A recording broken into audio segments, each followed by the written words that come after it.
Room for errors. दोस्तों, हम इंसान भी अजीब होते हैं। कल हमारे साथ क्या होगा, हम इस चीज की बिल्कुल भी प्रिडिक्शन नहीं कर सकते, लेकिन प्लान हम आने वाले कई सालों के लिए बना लेते हैं। हम इस चीज को बेवकूफी कह सकते हैं या फिर हम इसे हमारी ऑप्टिमिस्टिक थिंकिंग कह सकते हैं। कब हमारे साथ क्या हो जाए हमें कुछ भी पता नहीं होता, यानी हमारी लाइफ अनएक्सपेक्टेड होती है। ठीक इसी तरह जब हम फाइनेंशियल बिहेवियर की बात करते हैं, तो फाइनेंशियल बिहेवियर का बेस्ट एग्जाम्पल हमें ऐसी जगह से देखने को मिलता है जहां से किसी को एक्सपेक्टेशन ही नहीं होती है। लास वेगास के कैसीनोज स्मार्ट फाइनेंशियल बिहेवियर का शानदार एग्जाम्पल है। जी हाँ, कैसीनोज में आपके ऐसे कई ब्लैक जैक कार्ड प्लेयर मिल जाएंगे जो आपको ये सिखा सकते हैं कि अपने पैसे को कैसे मैनेज करें, और ये आपको रूम ऑफ एरर की इंपॉर्टेंस क्या होती है ये भी आप ब्लैक जैक कार्ड प्लेयर से सीख पाएंगे। ब्लैक जैक कार्ड काउंटिंग का फंडामेंटल सिंपल है। किसी को इस बात की सर्टेनिटी नहीं होती है कि कार्ड डीलर अगला कौन सा कार्ड ड्रॉ करेगा, लेकिन जो ब्लैक जैक कार्ड प्लेयर होते हैं वो इस तरह से अज्यूम करते हैं कि कौन कौन सा कार्ड डीलर पहले ही ड्रॉ कर चुका है, और इस अजम्पशन पर ब्लैक जैक कार्ड प्लेयर ये बता देते हैं कि अगला कार्ड कौन सा होगा। ऑथर इस बात को हमें एग्जाम्पल देकर समझाते हैं कि सपोज कीजिए एक कार्ड डीलर के पास ABCD और E नाम के 5 कार्ड थे, जिनमें से A और B कार्ड डीलर पहले ही ड्रॉ कर चुका है। तो blackjack card player C, D और E को लेकर अपना एजम्पशन करते हैं। वो अपनी प्रोबेबिलिटी को कम करने की कोशिश करते हैं, यानी वो रूम फॉर एरर का चांस नहीं देते।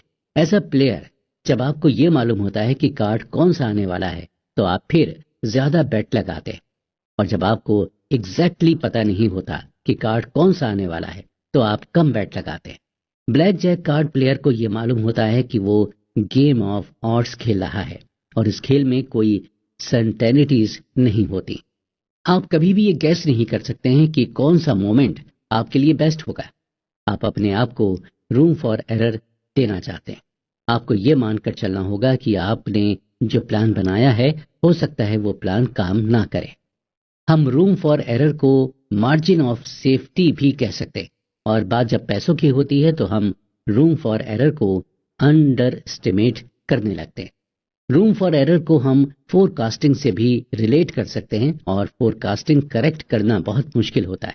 आने वाले 10 सालों में स्टॉक मार्केट कितना रिटर्न देगा, या रिटायरमेंट के बाद आपको कितने पैसे मिलेंगे, इन सब के बारे में फोरकास्ट करना मुश्किल होता है। इन सब चीजों में हम बस ऑड ही निकाल सकते हैं, या मार्जिन ऑफ सेफ्टी लेकर एक स्टिपुलेटेड अमाउंट हम बता सकते हैं। ऑथर कहते हैं कि जब भी आप फ्यूचर इन्वेस्टमेंट के बारे में एस्टिमेट करें, तो आपको रूम फॉर एरर देना होगा। आपको ये मानकर चलना होगा कि आपका एस्टिमेशन एकदम एक्यूरेट नहीं हो सकता। रूम फॉर एरर एक साइंस है जहां पर आपको रिस्क लेना होता है, लेकिन रिस्क लेने से पहले आपको ये सोचना होता है कि जो रिस्क आप ले रहे हैं वो वर्थ टेकिंग है या नहीं। यही सेम फिलॉसफी आपको पैसे के साथ लगानी होती है। आप जिस भी चीज में इन्वेस्ट कर रहे हैं, आपको ये मालूम होना चाहिए कि जहां भी आप इन्वेस्टमेंट कर रहे हैं उसमें रिस्क लेना वर्थ टेकिंग है या नहीं। तो कुल मिलाकर रूम फॉर एरर आपको ऐसा रिस्क लेने के लिए कहता है जहां पर आपको ज्यादा नुकसान भी ना हो, और जब आप इस तरह के रिस्क को लेते हैं तो ज्यादा चांसेस हैं कि आप अपने पैसे को ग्रो कर सकें। अक्सर ऐसा होता है कि हम किसी चीज की बहुत लंबी चौड़ी प्लानिंग कर लेते हैं, लेकिन ऐसा करने से हमें बचना चाहिए, क्योंकि वक्त के साथ साथ हमारी डिजायर्स, हमारी नीड्स और वांट्स बदलती रहते हैं।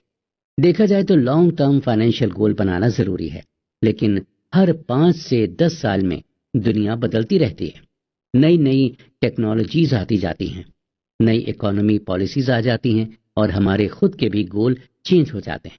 हम अपनी लाइफ के हर स्टेज में ऐसे डिसीजन लेते हैं जो बाद में हमारी लाइफ को इन्फ्लुएंस करते हैं, और उस डिसीजन को लेकर अब हमारे अंदर एक्साइटमेंट भी रहती है।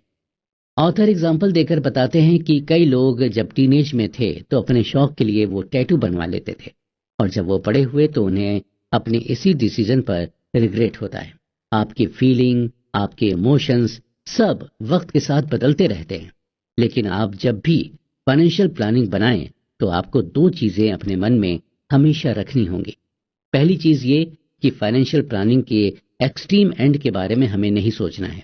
आपको ये अज्यूम करके चलना है कि अगर आपकी लो इनकम भी रही तो भी आप खुश रहेंगे, और अगर आप बहुत ही ज्यादा फाइनेंशियल प्लानिंग के लिए मेहनत करेंगे तो हो सकता है आपको फाइनेंशियल प्लानिंग का एंड रिजल्ट ना मिले, तो आपको रिग्रेट हो।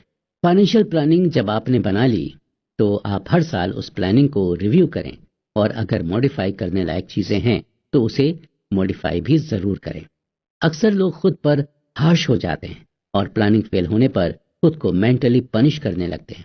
इसका असर आप पर तो होता ही है, आपकी फैमिली पर भी इसका असर होता है। इसलिए प्लानिंग रिव्यू करते रहें, इसमें कोई भी खराबी नहीं है। जितने भी सक्सेसफुल वेल्दी लोग हुए हैं वो भी यही करते हैं।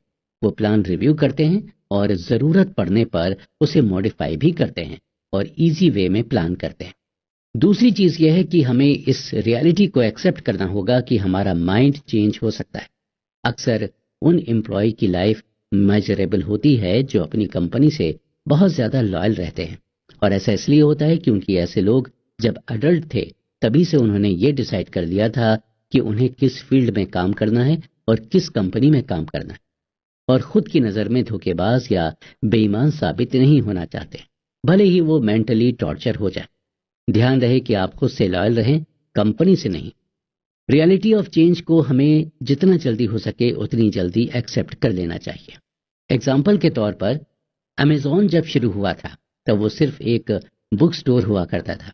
धीरे धीरे इसने खुद को चेंज किया, फिर ये ऑनलाइन ई कॉमर्स कंपनी बन गई, और बुक्स के साथ साथ ये बाकी चीजें भी ऑनलाइन डिलीवर करने लगी, और उसके साथ कई सारे चेंजेस भी आए। अब अमेजॉन का टारगेट है स्पेस। अगर अमेजॉन खुद को बुक स्टोर तक ही लिमिटेड करके रखती तो शायद आज ये जिस मुकाम पर है उस मुकाम तक नहीं पहुंच पाती, और आज दुनिया के सबसे वैल्यूएबल कंपनीज में से एक नहीं बन पाती। जेफ बेजोस हर 5 से 10 साल में चेंज की रियलिटी को समझ जाते हैं और फिर उसी हिसाब से अपनी प्लानिंग बनाते हैं, और शायद यही उनकी सक्सेस का सीक्रेट है। अगर आप खुद को कॉन्स्ट्रेंट यानी बांध कर रखेंगे किसी प्लानिंग में तो आप बाकी किसी भी अपॉर्चुनिटी को एक्सप्लोर ही नहीं कर पाएंगे। आपको ये समझना होगा कि जैसे जैसे दुनिया बदल रही है वैसे ही वैसे आपको भी बदलना होगा। दुनिया के साथ कदम से कदम मिलाकर चलना होगा, क्योंकि इसी में है सक्सेस, और